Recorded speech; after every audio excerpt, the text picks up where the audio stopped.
Top 5 Telangana news కి స్వాగతం. నేను పావని.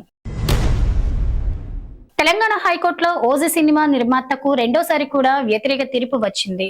ఈ మూవీ టికెట్ రేట్లు పెంచుతూ ప్రభుత్వం ఇచ్చిన మెమోను హెచ్సి 2 రోజుల క్రితం రద్దు చేసింది. దీనిపై ప్రొడ్యూసర్ తరఫు లాయర్ రివ్యూ కోరగా తమ నిర్ణయంలో మార్పు లేదని న్యాయస్థానం తాజాగా స్పష్టం చేసింది. గత తీర్పు అక్టోబర్ 9 వరకు కొనసాగుతోందని ప్రకటిస్తూ తీర్పును అదే తేదీకి వాయిదా వేసింది.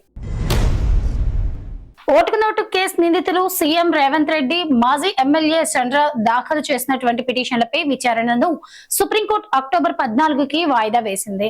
ఈ కేసు ఏసీబీ పరిధిలోకి రాదని, రేవంత్ 2 ఏళ్ల తర్వాత తనను చేర్చారని సండ్ర ఈ పిటిషన్లు వేశారు. మత్తయ్యను కేసు నుంచి తప్పిస్తూ హైకోర్టు ఇచ్చిన ఆదేశాలను సమర్థిస్తూ ఈ రోజు సుప్రీం ఇచ్చిన తీర్పును లాయర్లు ప్రస్తావించారు. ఆ తీర్పు కాపీలను జత చేయాలని ధర్మాసనం ఆదేశించింది. ఎర్రవెల్లి నివాసంలో బీఆర్ఎస్ కీలక నేతలతో పార్టీ అధినేత మాజీ సీఎం కేసీఆర్ సమావేశం నిర్వహించారు. జూబ్లీహిల్స్ ఉప ఎన్నికల్లో తప్పనిసరిగా గెలవాల్సిందేనని దిశానిర్దేశం చేశారు.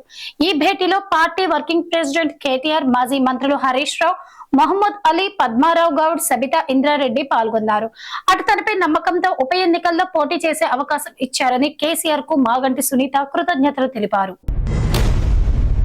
పటాన్చెరు మండలంలో కుండపోత వర్షం కురిసింది. పలు ప్రాంతాలు జలమయమయ్యాయి.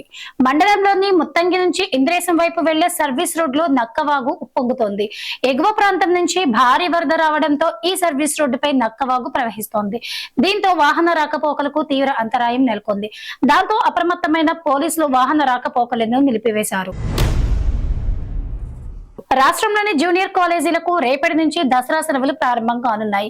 ముందుగా ఈ నెల 28 నుంచి అక్టోబర్ 5 వరకు సెలవులు ఉంటాయని ప్రకటన విడుదల కాగా ఇప్పుడు ఒక రోజు ముందు నుంచే ఇస్తున్నట్లు ప్రభుత్వం ప్రకటించింది.